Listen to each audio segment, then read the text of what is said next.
आजा प्रभु यीशु के दर आजा, जीवन मिलेगा तुझे आजा। आजा प्रभु यीशु के दर आजा, जीवन मिलेगा तुझे आजा। आजा आजा। प्रभू आम्ही सर्वजण तुझे आभार मानतो, या जगातून आम्हाला निवडलं, तुझे आभार मानतो। आणि आज तुझी सेवा कार्य करण्यामध्ये आम्हाला तू आनंद दिलास, त्याबद्दल आम्ही तुझे आभार मानतो। पुन्हा एकदा पवित्र आत्मा तुझी सेवा कार्य करण्यासाठी जे हुरूप तू आम्हाला दिलंस, चेतना आम्हाला दिलीस, ऊर्जा आम्हाला दिलीस, इनक्रेज आम्हाला तू केलंस, पवित्र आत्मा आम्ही तुझे आभार मानतो। पुन्हा एकदा प्रभू तुझं वचन ऐकण्यासाठी आम्ही तयार आहोत। लॉर्ड, आमच्या हृदयासंग आज पुन्हा बोल आणि आम्हा प्रत्येकाला आशीर्वाद दे। येशू ख्रिस्ताच्या नावाने प्रार्थना मागतो, पुन्हा ऐकता आमेन। येशू प्रभू की। पुन्हा एकदा आपण परमेश्वराच्या वचनाकडे वळूया आणि आपण पुन्हा जाऊया लुकाचं शुभवर्तमान अध्याय क्रमांक 10 कडे आपण जाऊया। आपण चांगल्या शंभरोण्याबद्दल ऐकत आहोत आणि चांगला माणूस तुम्हाला आणि मला आज देवानं बनवलेला आहे। आणि ज्या देवानं तुम्हाला आणि मला चांगलं बनवलेलं आहे, तुम्हाला आणि मला एकमेकांची मदत करायची आहे। गरजू लोकांना आम्हाला हातभार लावायचा आहे, पैशाच्या स्वरूपामध्ये, अन्नाच्या स्वरूपामध्ये, कपड्याच्या स्वरूपामध्ये, वस्त्राच्या स्वरूपामध्ये, जे काही तुम्हाला आणि मला प्रभू येशूच्या नावात मदत करता येईल त्यांना आपण मदत केली पाहिजे। इतरांना आपण दयाळूपणाने वागवलं पाहिजे आणि त्यांच्यावरती दया करणं देखील आज आम्हाला गरजेचं आहे। इतरांवरती आपण दया केली पाहिजे, कारण आपण आज ज्या भारत देशामध्ये राहत आहोत, भारत देशाचे तुम्ही आम्ही नागरिक आहे आणि आज या भारत देशाला, त्यामध्ये राहणाऱ्या भावा बहिणीला आमची आज गरज आहे। चांगल्या माणसाची आज त्यांना गरज आहे। म्हणून प्रभू येशू ख्रिस्त तुम्हाला आणि मला आज पुन्हा सांगत आहे, जगाला देखील तो सांगत आहे। आणि आज पुन्हा एकदा त्याचा संदेश ऐकण्यासाठी आपलं हृदय आम्ही तयार करूया आणि प्रभूला म्हणूया की प्रभू मला अजून चांगला शंभरोनी बनव। म्हणा शेजाऱ्याला, प्रभू मला अजून चांगला शंभरोनी बनव, मला अजून चांगला माणूस बनायचा आहे। आमेन। चला, मागच्या आठवड्यामध्ये आम्ही पाहिलं पहिले तिमोथेयकाराचं पुस्तक याचा 3रा अध्याय आणि वचन क्रमांक 18। आता आम्ही जाऊया पहिले योहानाचं पुस्तक 3रा अध्याय 18 वचन। पहिले योहानाचं पुस्तक 3रा अध्याय 18 वचन वाचूया। मुलांनो, आपल्या शब्दांनी किंवा जिभेने नव्हे तर कृतीने व सत्याने आपण प्रीती करावी। मुलांनो, काय म्हणतो देवाचा सेवक योहान, देवामध्ये ख्रिस्तामध्ये जे लोक जीवन जगत आहे, तो या ठिकाणी एक बापाचं कर्तव्य पार पाडत आहे आणि तो त्या काळच्या मंडळीला देखील लिहित आहे आणि आज हे पत्र आमच्यासाठी देखील आहे. वरखेडमध्ये येणाऱ्या सर्व मुलांनो किंवा या जगामध्ये सेवा कार्य करत असणाऱ्या सर्व देवाच्या मुलांनो, पुढे काय लिहिलं आहे? आपल्या शब्दांनी किंवा नव्हे तर कृतीने व सत्याने आपण एकमेकांवरती प्रीती करावी. प्रीती कधी रुसत नाही, अरे प्रीती कधी फुगत नाही. बोलो, प्रीती कधी रुसत नाही, अरे प्रीती कधी फुगत नाही. गैरशिस्त वागत नाही, पडाया मारत नाही. हालेलुया, गैरशिस्त वागत नाही, पडाया मारत नाही. तर परमेश्वर तुम्हाला आणि मला त्याच्या वचनातून बोलत आहे आहोत, तर फक्त आम्हाला बोलून चालणार नाही. आमेन. बोलून चालणार नाही. मला सांगा आमेन. खूपशे लोक तुम्हाला आणि मला बोलताना दिसतात.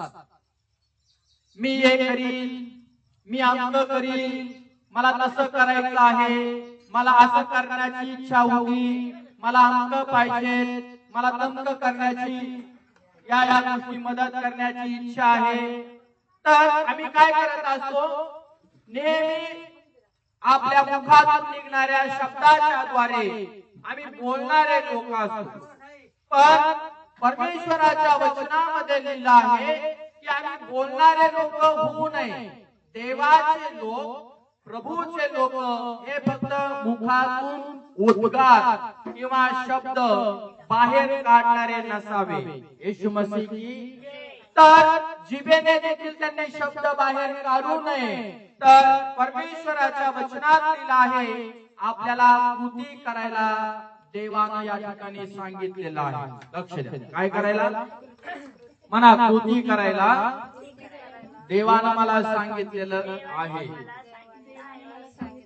तर बोलण्यात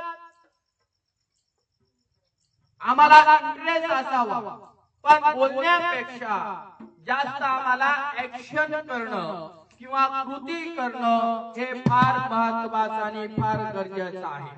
तर तिसरी गोष्ट या ठिकाणी आहे, बोलू नका. जिभेच्या द्वारे शब्द फक्त बाहेर काढू नका, तर त्या जिभेवरती सत्य असू द्या. काय असू द्या? सत्य असू द्या. सत्य कोण आहे? रोज ऐकत आहोत, रोज वाचत आहोत.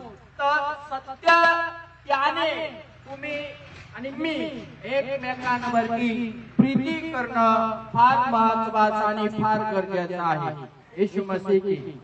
म्हणून या वचनामध्ये दिलं आहे की या ठिकाणी हा शंभरावी म्हणतो, माझा शेजारी का नाही, हे फार महत्त्वाचं आहे. माझा शेजारी कोण? माझा शेजारी कोण? ज्याच्यावरती ख्रिस्ताने मला हृदयापासून प्रीती करण्यास सांगितलेली आहे, तर तोच माझा प्रभू येशूच्या नावात शेजारी आहे. मी नेहमी सांगतो, तो विश्वासणारा असू द्या किंवा विश्वास न ठेवणारा असू द्या, त्यावरती तुम्हाला आणि मला प्रेम करायला पाहिजे. त्याच्या संकटात तुम्ही आणि मी त्याला मदत करणारे झालं पाहिजे. त्याचा आधार तुम्ही आणि बनणारे झालं पाहिजे. त्याला जर तुम्ही आणि तोंडातून शब्द देतो आणि तुमच्या मुखातून सत्यतेचा शब्द त्याला तुम्ही जर दिलेला आहे की मी या वेळेस तुला हेल्प करीन, मदत करीन, सहाय्य करीन, तर आपला शब्द तुम्ही प्रामाणिकपणे त्या व्यक्तीसाठी पाळणं गरजेचं आहे. मला प्रिय नाही, आवडत नाही बोलणारे लोक, पण कृती करणारे जास्त लोक आवडतात. म्हणून आज आपण ओळखून घ्या की माझा शेजारी कोण आहे. येशू मसीह की. म्हणून देवाचा सेवक या ठिकाणी तुम्हाला आणि मला म्हणत आहे, देवाच्या लोकांना आज बोलू नका.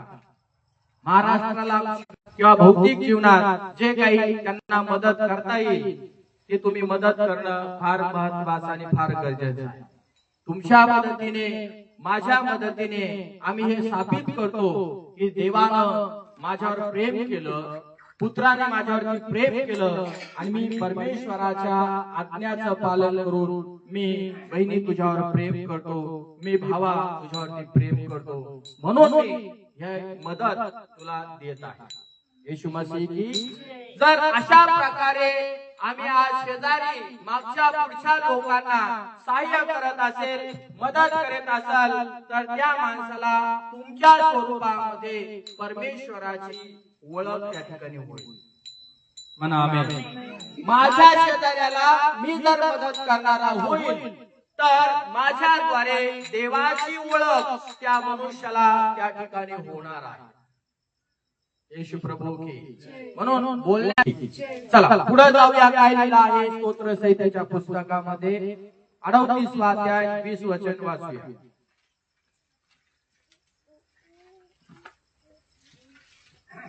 स्तोत्र संहितेचं पुस्तक 38 अध्याय आणि वचन क्रमांक 20 आपण वाचूया. जे चांगले आहे ते धरून मी चालतो. अजून एक कोणीतरी वाचा. जे चांगले आहे ते मी धरून चालतो, म्हणून बऱ्याची पेट वाईटाने करणारे मला विरोध करतात. किती लोक आज तुम्हाला विरोध करतात.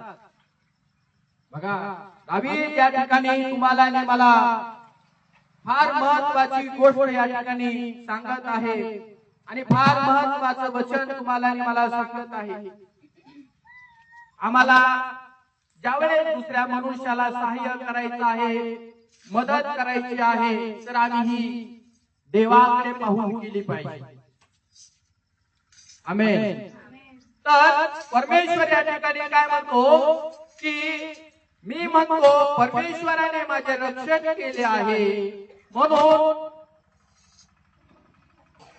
आम्ही आयुष्यभर परमेश्वराच्या मंदिरात गाव वाद्य करू. अजून त्याच्यामध्ये काय लिहिलं आहे?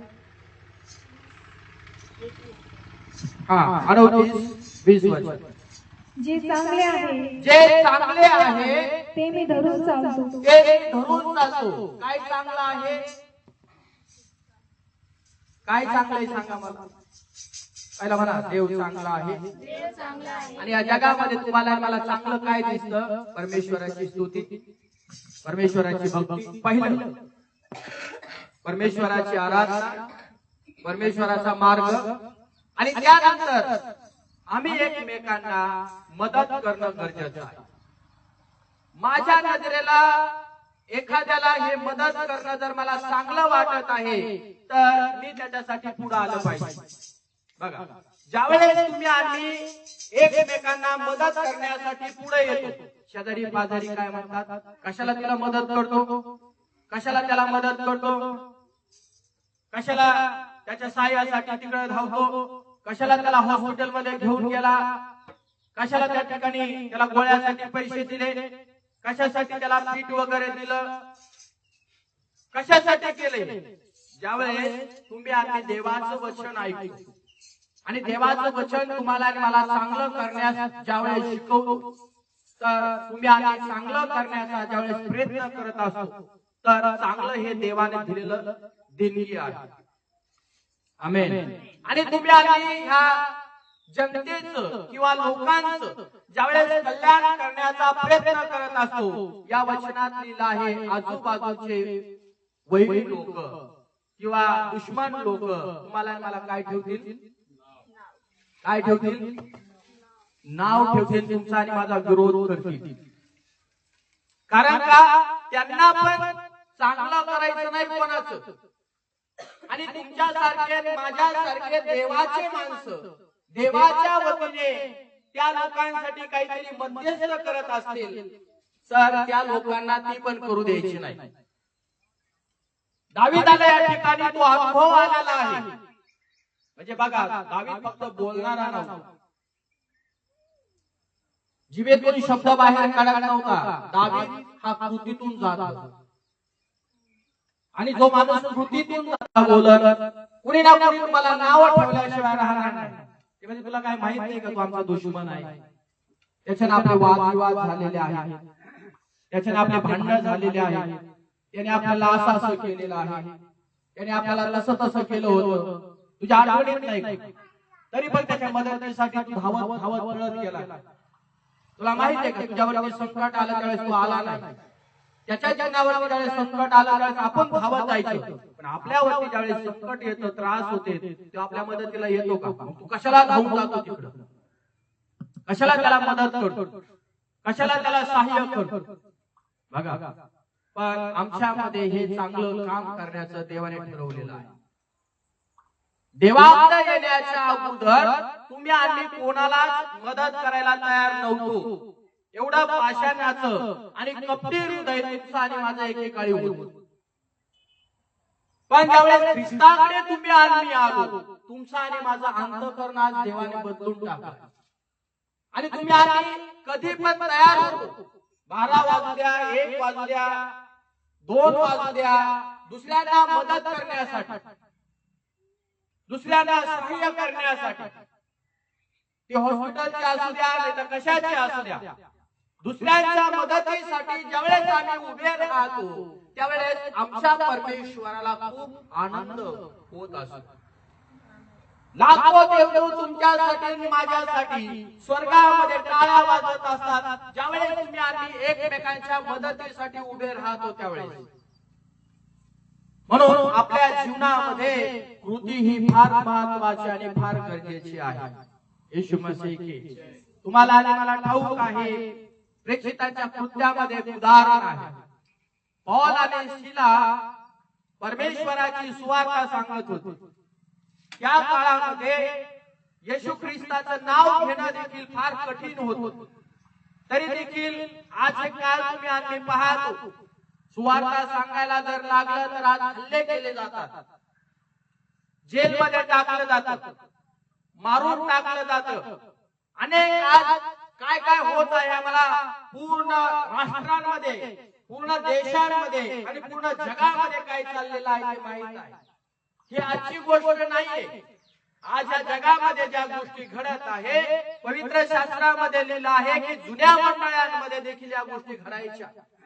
आणि पौल आणि सिला हे देवाचे सेवक, त्याला देवाने ज्यावेळेस त्यांना निवडलं, त्यांना ज्यावेळेस पाचारण केलं आणि सेवा कार्यासाठी वेगळं केलं, त्यावेळेस ते गावागावामध्ये जाऊन, शहरामध्ये जाऊन, गल्ली गल्लीमध्ये जाऊन येशू ख्रिस्ताचं शुभवर्तमान लोकांना सांगायचे. आमेन. बळजबरी कोणाला केली नाही, पण रस्त्यावरती उभे राहायचे आणि ते सुवार्ता सांगायचे. अशी सुवार्ता सांगता सांगता एक दिवस त्यांना पकडण्यात आलेला आहे त्या काळामध्ये. आणि पकडल्यानंतर असं लिहिलं आहे की त्या काळामध्ये जो कोणी येशू ख्रिस्ताची सुवार्ता सांगेल त्यांना जेलमध्ये टाकलं जाईल. आज पण तेच घडत आहे, जेलमध्ये टाकलं जायचे, त्यांच्यावरती आरोप टाकले जायचे. हे खोटं नाव लोकांना गाजवत आहे, हे खोटा लोक आहेत. असे वेगवेगळ्या प्रकारचे त्यांच्यावरती आरोप टाकले जायचे. आणि पौल आणि सिलाला, दोन देवाच्या सेवकांना जेलमध्ये टाकलं. आणि इतिहासामध्ये लिहिलं आहे की त्यांचे हात आणि त्यांचे पाय जे आहेत साखळदंडाने बांधले, परंतु त्यांचं तोंड उघडं होतं. जरी त्यांना टाळ्या वाजता येत नव्हतं, त्यांचं हृदय मोकळं होतं. खोडकामध्ये एक लाकडाचा जो ओंडका आहे, लाकडाच्या ओंडक्यामध्ये त्यांचे पाय असे गुंतवलेले आहेत. आणि या भिंतीला एक साखळी, या भिंतीला एक साखळी, या साखळीला गुंतवलं त्याचे हात, या साखळीला हात गुंतवले, पाय देखील त्यांचे पॅक केले लाकडाच्या ओंडक्यामध्ये. पौलाचं तोंड उघडं होतं, शिलाचं तोंड उघडं होतं आणि वचनामध्ये लिहिलं आहे की पौल आणि शिला यांनी परमेश्वराच्या नावासाठी, येशू ख्रिस्ताच्या नावासाठी जेलमध्ये जाऊन त्यांनी जेलमध्ये देवाची स्तुती आराधना केली. देवाच्या लोकांनो, हे शेवटच्या दिवसामध्ये आहे. आम्ही भिणारे लोक नाही, आम्ही घाबरणारे लोक नाही, तर आज आम्ही चांगलं काम करणारे लोक आहोत. आणि चांगलं काम करणं हे आम्हाला देवाने शिकवलेलं आहे. ज्यावेळेस तुम्ही आम्ही चांगलं करत राहतो, शत्रू चारी बाजूने तुम्हाला आणि मला घेरत असतात, वेढा टाकत असतात. आणि पण देवाच्या लोकांनो, आपण देवाचे लोक आहेत. चारी बाजूतून जरी विरोधी उभा राहिले, पण आमचं तोंड आणि आमचं हृदय हे मोकळंच राहणार आहे. तिथं आम्हाला देखील परमेश्वराची स्तुती करणं गरजेचं आहे. हे कदाचित जरी जेलमध्ये आम्ही गेलो नाही, पण आमच्या घरामध्ये देखील असे बंधन आहेत. कारण घरातले लोक आम्हाला हे करू देत नाही, देवाची स्तुती आराधना चर्च मध्ये येऊ देत नाही, भक्ती करू देत नाही, प्रार्थना करू देत नाही, काही करू देत नाही. पण अंतःकरण आणि तोंड हे देवासाठी उघडं ठेवा. तुमचे बंधन तुम्ही स्वतः तोडणारे लोक बना. तुमच्या साखळदंडा जीवनातल्या, तुमच्या जीवनातले संकट, तुमच्या जीवनातल्या परिस्थिती तुम्ही तुमच्या मुखाने देवाची स्तुती करून तोडणारे व्हा. शास्त्रामध्ये लिहिलं आहे, त्यांना जेलमध्ये टाकण्यात आलं, रात्रभर त्यांनी देवाचे गाणे गायले. संकट माणसाच्या जीवनावरती आल्यानंतर गाणे नाही गात लोक. आजच्या काळामध्ये देवाला सोडून देतात लोक.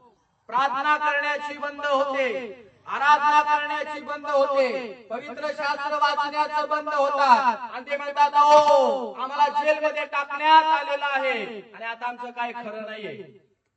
कोण म्हणतं आमचं खरं नाही? आमच्यातला प्रभू खरा आहे. आमेन. आमच्यातला ख्रिस्त खरा आहे आणि आमच्यातला ख्रिस्ताचं प्रेम जे आहे ते पण सत्य आणि खरं आहे. म्हणून आम्हाला त्या जेलमध्ये पौल आणि शिलाने देवाची स्तुती करताना पाहायला मिळालं. अर्ध्या रात्रभर स्तुती करत बसले, गाणे गात बसले. ना टाळी वाजवता येत आहे, ना काही वाजवायला त्या ठिकाणी मिळालं नाही. कुणी त्यांना साथ देणारे नव्हते. समोरच्या बाजूला पण कैदी लोक होते. बायबलच्या वचनात लिहिलं आहे की अशा प्रकारे ते स्तुती करायला लागले. उद्देश आणि हेतू काय होता? पौल आणि शिला म्हणतात, आम्ही जेलमध्ये देखील असलो, पण आमचे भाऊ त्या ठिकाणी जेलमध्ये आमच्या बरोबर आहेत. जरी त्यांना ख्रिस्त माहित नाही, ज्यांना देव माहित नाही, परंतु त्या लोकांच्या सुटकेसाठी, त्या लोकांना ख्रिस्त कळवण्यासाठी प्रभूने आम्हाला या जेलमध्ये आणलेला आहे. प्रभूने आम्हाला या जेलमध्ये आणलेला आहे. आणि ते म्हणतात, आम्ही जरी गाणे गायले तर आमच्या समोरचे किंवा आमच्या बाजूचे जे काही कैद केलेले आहेत बऱ्याच वर्षापासून, तर त्या कैद्यांना आमच्याद्वारे ख्रिस्ताची सुवार्ता कळेल. आमच्या मुखातून निघणारी, आमच्या हृदयातून निघणारी खरी स्तुती, खरी आराधना, आमच्या हृदयातून निघणारं खरं देवाचं प्रेम या कैद्यांना देखील मोकळं करीन, सुटकारा करीन, आजाद करीन, त्यांना सुख देईन, त्यांना शांती देईन, त्यांना आनंद देईन. या विश्वासाने पवित्र शास्त्रात लिहिलं आहे, पौल आणि शिला देवाच्या स्तुतीच्या रममान झाले होते जेलमध्ये. त्याने पाहिलं की आजूबाजूला आमचे दुश्मन आहेत, वैरी आहेत, ओळख नाही, पाळख नाही. कदाचित काही लोक ओळखीत असतील, काही लोक ओळखत नसतील, पण रात्रभर देवाची स्तुती केल्यानंतर बायबल सांगते की बंधन तुटले. जेलचे जे लॉक आहेत किंवा त्याला कुलूप आहेत, कोंडे आहेत, जेल खचलं. बायबल सांगतंय एवढा मोठा त्या ठिकाणी भूकंप झाला. हे स्तुती आराधनेचं सामर्थ्य आहे येशू मसीह की. जर तुम्ही खऱ्या देवावरती प्रेम करत असाल तर देवाच्या वचनामध्ये तुम्हाला मला बघायला मिळतं, खऱ्या हृदयातून स्तुती करा, खऱ्या हृदयातून आराधना करा, खऱ्या जिभेने आराधना करा, खऱ्या कृतीने तुम्ही आराधना करा, सत्यतेने तुम्ही देवाची आराधना करा. पौल आणि शिलाने जेलमध्ये ते केले. बायबल सांगते तिथं भूकंप झाला आणि सगळे कैदी मोकळे झाले, आजाद झाले, स्वतंत्र झाले. का? ते पण कान देऊन ऐकत होते पौल आणि शिला काय करत होते. काही थोड्या वेळ म्हटले असेल वेडे आहेत, पागल आहेत, जेलमध्ये टाकले तरी देवाचं गुणगान गातात, देवाची भक्ती करतात, देवाची उपासना करतात, अनेक बोलत असतील थोड्या वेळ गाणे चालू असताना, परंतु कालांतराने त्यांना ते कोणाला बोलत होते कळालं नाही. हालेलुया. डोळ्याच्या बुबळाला देवाच्या ते स्पर्श करणारे लोक होते. विरोध करणं म्हणजे कोणला? बोल आणि शिलाला विरोध करत नव्हते, तर देवाच्या बुबळाला ते स्पर्श करत होते, कारण हे लोक देवाचे लोक होते. म्हणा सगळे आमेन. आणि देवाच्या लोकांना जो नाव ठेवतो, देवाच्या लोकांना जो विरोध करतो, तो आम्हाला विरोध नाही, तर तो विरोध कोणाला आहे? देवाला आहे. आणि मध्यरात्री असं लिहिलंय, 3च्या सुमारामध्ये दरवाजे तुटले, भूकंप झाला आणि सगळे कैदी पळून गेले. कोणाचा फायदा झाला? खऱ्या देवाची स्तुती तुम्ही आणि मी ज्यावेळेस करेल, तर तुमचा शेजारी मोकळा होईल. तुमच्या घरात तुम्ही देवाची सेवा कार्य करा, पण तुमच्या शेजाऱ्यासाठी तुम्ही प्रार्थना करा. तो किती